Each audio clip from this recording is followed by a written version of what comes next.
My name is Keith Hull, and welcome to another NASE Minute. Today I want to talk about missed deductions.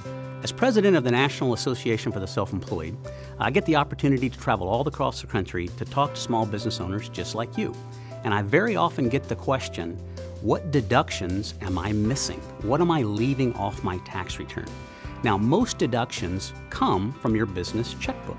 So as long as you reconcile your bank statement, you know the amount of money you're spending, you're going to capture all the deductions. But there are certainly deductions that don't show up in your business checkbook.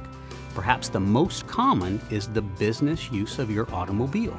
Now, all of us drive the car for business. You go to the post office, you visit clients, you go to Office Depot, we use the car.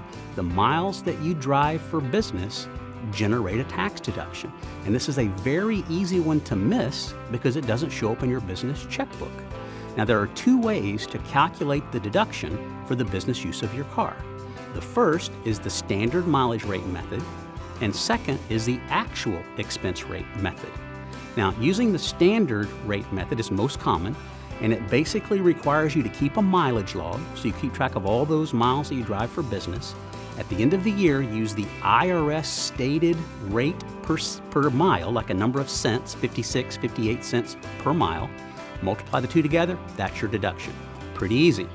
The actual expense method, a little more difficult, but basically gets you to the same spot.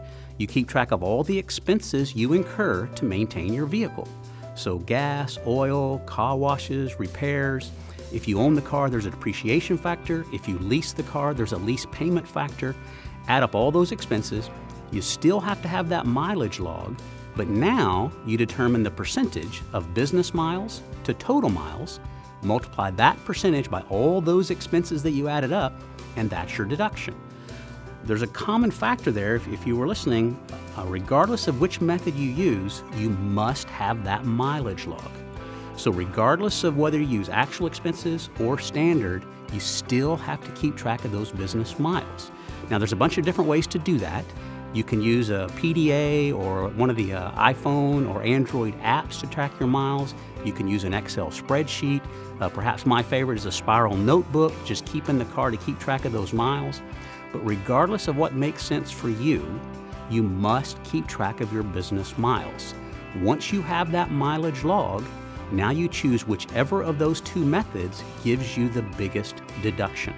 But the most important thing to remember is if you don't keep that log and remember to do that calculation at the end of the year, you're leaving money on the table. You're sending more money to the IRS than you absolutely have to. So if you use your car for business, make sure you take the deduction.